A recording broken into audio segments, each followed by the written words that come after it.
রাজ্যে অন্যায় বাড়ছে, ক্রাইম বাড়ছে। হামিদুল এত সিনিয়র বিধায়ক হয়ে কি করে এমন মন্তব্য করেন? বাহুবলীর দাপট বাড়ছে মেনে নিলেন মদন। মমতা বন্দ্যোপাধ্যায় এবার নিজে নামবেন সমাজ বিরোধী রুখতে। জয়ন্তের সঙ্গে মদন ছবি মন্তব্য করেছেন সৌগত রায়।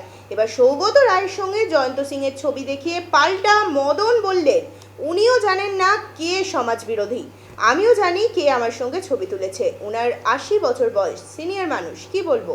প্রতিবার বলে এবার ভোটে লড়ে মাটি দিস, এরকমই মন্তব্য করতে শোনা গেল তাকে।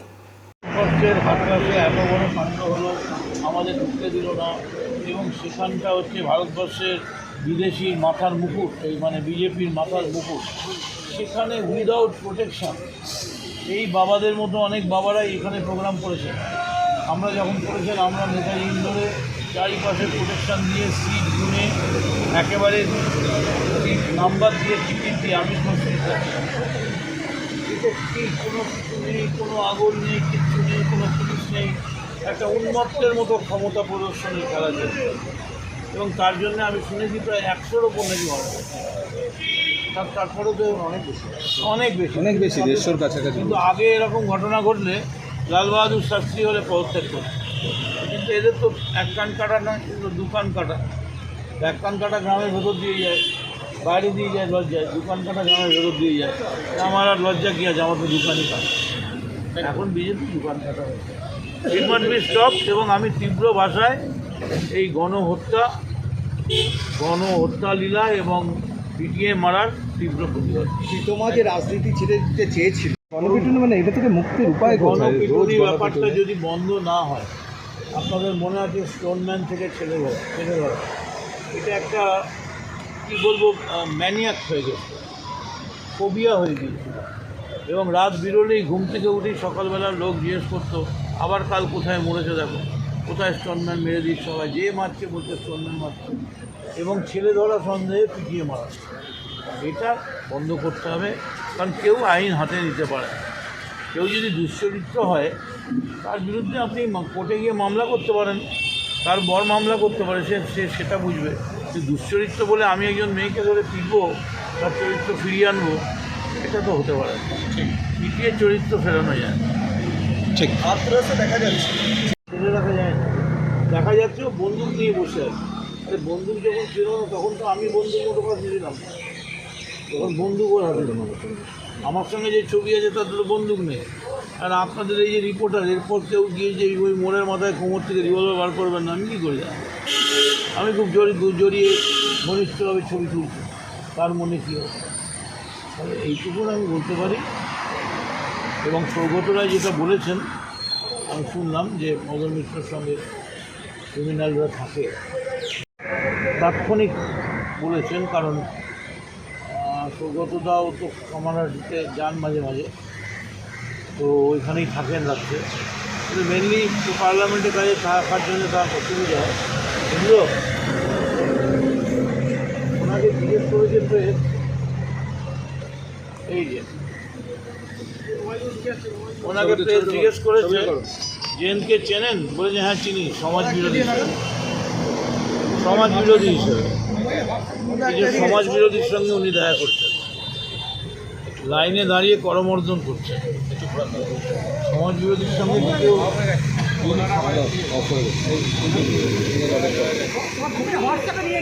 আপনি তো কখনো সৌগত রায়ের নাম বলেননি, তাহলে হঠাৎ সৌগত রায় বলতে গেল কেন যে আপনি ক্রিমিনাল নিয়ে ঘোরেন, আপনার সাথে ক্রিমিনালদের ওঠা বসা আছে? বলতে পারবো না, আমি জানি না। আমি তো সৌগতদার নামে দেখুন, সৌগতদার অনেক বয়স হয়েছে, 80 বছর বয়স হয়েছে।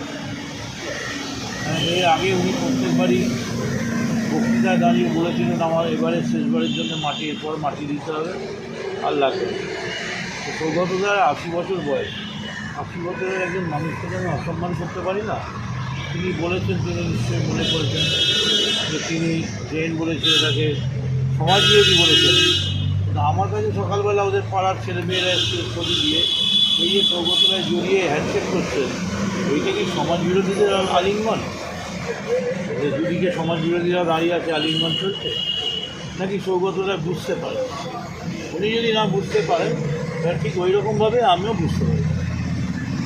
আমিও না বুঝে না জেনেই তাকে করবে। দেখো, সে ধরো তুমি যদি বলো সেই কথা, তাহলে কামারহাটিতে এই যে জয়ন্ত বলে ছেলেটা, ওর সঙ্গে আমার ছবি দেখা, আমি কানে কানে কথা বলছি। আমি তোমাদের সত্যি কথা বলছি, আমি কানে এটাই বলেছিলাম ওকে যে be very careful, days are very bad. এখনও যদি নিজেরা ঠিক না থাকো তাহলে কিন্তু তোমরা মরবে। এবং আমি ওকে চিনতাম না। ওর ভাই হচ্ছে মোহামেডান টিমের ক্যাপ্টেন, ফুটবল ক্যাপ্টেন, আপন ভাই প্রিয়ন সিং। আমি তাকে চাকরিও দিয়েছি। ফলে ওই প্রিয়ন তো আমায় নিয়ে গেল ওদের ফুটবল খেলা দেখতে। সেখানে ফুটবল খেলা দেখতে তালতলা ক্লাবের মাঠে, সেখানে যে অন্য কিছু হবে বা অন্য কিছু হয়, এটা তো প্রতিনিয়ত রাত্রি 2টোর পর কী হয় এটা এমএলএর পক্ষে জানা খুবই সম্ভব। যে এমএলএরা 2টোর পরে ঘুরে বেড়ায় তারা বলতে পারে। এমএলএরা 4টের সময়ও থাকতে পারে, যদি কোনো অঘটন ঘটে, মানুষের প্রয়োজন ঘটে, মানুষের দুর্ঘটনা ঘটে, মানুষকে বাঁচাতে এমএলএ 3 দিন না ঘুমিয়ে থাকতে পারে। কিন্তু নিত্য নিয়ম হিসেবে তো এমএলএ ঘুরতে পারে। এবং আমি বলছি যে আমি নিজে স্পটে গেছি, যে স্পটে হয়েছে সেখানকার নাগরিকরা ছিল, আপনাদের সংবাদ মাধ্যমে ছিল। সেখানে নাগরিকেরা প্রকাশ্যে চিৎকার করে বলেছে আপনার বিরুদ্ধে আমাদের কোনো অভিযোগ নেই, আপনি কোনো দিন এসব কাজে মদত করেন না এবং মানুষের বিপদ আপদে দাঁড়ান। কিন্তু আপনার এই ছবিটা দেখিয়ে আমাদের কনফিউজ করছে, আমরা এতে কনফিউজ হচ্ছি না। তবে স্যার আপনি এইটুকুনি দেখুন, যে কোনো মূল্যে যেন অ্যারেস্ট হয়। আমি বলেছি নিশ্চয়ই হবে। এবং ওখানে আমি দাঁড়িয়ে বলেছি দায় আমার, দায়িত্ব আমার। এবং আজকের পর যদি ক্রাইম হয় তাহলে সেই ক্রাইমের বিরুদ্ধে যদি প্রয়োজন হয় রাস্তায় বসে সত্যাগ্রহ করার, অবশ্যই মমতা ব্যানার্জির অনুমতি নিয়ে, দলের অনুমতি নিয়ে, তাহলে করতে হবে। আপনিও চাইছেন দ্রুত অ্যারেস্ট হবে? 100%, 500%। তাহলে আমরাও আক্রান্ত করি। ব্যাপারটা বুঝতে পারছি, মানে মমতা ব্যানার্জি কোথায় যেতে পারেন এই ধারণাটা ওদের নেই। এমন দিন আসতে পারে যে মমতা ব্যানার্জি যেমন করোনায় রাস্তায় নামে, তেমনি সমাজ বিরোধী যুক্তি হয়তো মমতা ব্যানার্জি নিজের রাস্তায় নেমে যাবে। এটাও পুলিশ দেয়। হামিদুলকে অ্যারেস্ট করা উচিত? ল যদি বলে, ল যদি সেটা মানে কোনো ক্রাইমকে সহযোগিতা করা 120B এরকমভাবে, সেটা ওকালতির প্রশ্ন, সেই প্রশ্নে আমি যাব না। কারণ সরাসরি তো কোনো মুখে বলেছে আর ক্রাইম নিজের হাতে করেছে। আমি মার্ডার করবো বললে অ্যারেস্ট হয় না, মার্ডার করলে অ্যারেস্ট হয়। সেটা ওকালতির প্রশ্ন, আদালতের বিচার্য বিষয়। কেউ মামলাও করেছে পুলিশ। তবে ভাষার নিন্দা করার কোনো সুযোগ নেই। মানে না, কিন্তু সিএম সমর্থন করি না, কিন্তু যেখানে প্রয়োজন, যেখানে ক্রিমিনালের প্রশ্ন আছে, যারা মানব জীবনে, সামাজিক জীবনে অসভ্যতা করছে, তাদের ক্ষেত্রে প্রয়োগ করলে তো মানুষের কোনো অসুবিধা নেই। But it's very unfortunate, very unfortunate. Hamidul একজন অত্যন্ত সিনিয়র লিডার। আমি হামিদুলকে চিনি প্রায় 1985 থেকে।